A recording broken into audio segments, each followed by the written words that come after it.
आता तुळजापूर खुर्दमध्ये आहोत.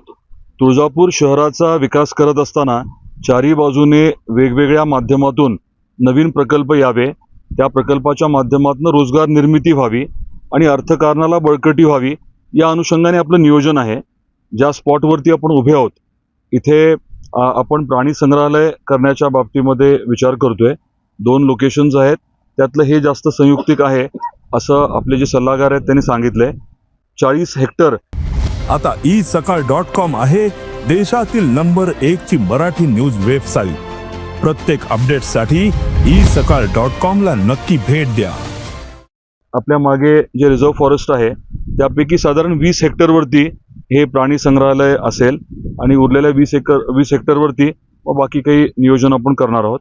महत्त्वाचा यातला भाग असा आहे की वेगवेगळे प्राणी इथे उपलब्ध करून देण्याच्या बाबतीतली चर्चा झालेली आहे. म्हणजे वाघ, सिंहांपासून आज चर्चा झाली की आपल्याला कदाचित झिब्रा, जिराफ, हिप्पोपोटामस असे वेगवेगळे प्राणी देखील शक्य होऊ शकतील. आणि अपसिंग्याच्या तिथे जी जागा उपलब्ध आहे तिथे पक्ष्यांचं एक बर्ड पार्क किंवा आपण एव्हियरी म्हणू ते करण्याचं साधारण नियोजन आहे. आता याचे प्रस्ताव जे आहेत ते पुढच्या काही 15 दिवसाच्या आत जिल्हाधिकाऱ्यांच्या माध्यमातून शासनाकडे जातील आणि मग मान्यता घेऊन निधी उपलब्ध करून घेणं वगैरे ती प्रक्रिया होईल. पण सगळ्यात महत्त्वाचा भाग हा आहे की ज्या ठिकाणी आपण आता उभे आहोत इथे इतर काही प्रकल्प प्रस्तावित नव्हते आणि तुळजापूर शहराच्या चारी बाजूचा विकास करत असताना इथे प्राणी संग्रहालय येणं हे निश्चितच उपयुक्त ठरणार आहे. आणि जागा देखील चांगली आहे कारण जवळच रेल्वे स्टेशन पण येते आणि पलीकडे नॅशनल हायवे आहे. त्यामुळे जे भाविक आहेत किंवा पर्यटक आहेत त्यांना इथे येणं सोयीस्कर ठरेल.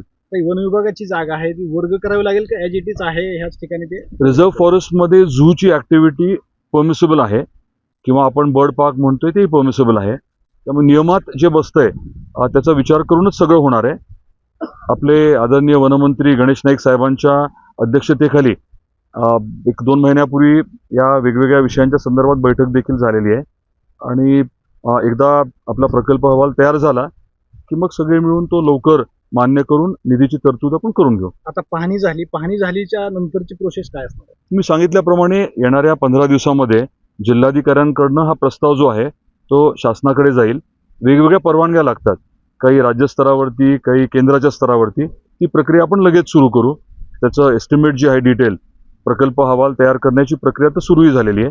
तर हे सर्व जे आहे ते जलद गतीने करण्याचा आपला प्रयत्न राहील. देश विदेशातील प्रत्येक घडामोडींचे लाईव्ह अपडेट मिळवण्यासाठी आता साम टीव्हीच्या सर्व सोशल मीडिया प्लॅटफॉर्मला लाईक, फॉलो आणि सबस्क्राईब करा. तसंच सर्व नोटिफिकेशनसाठी बेल आयकॉन प्रेस करायला विसरू नका.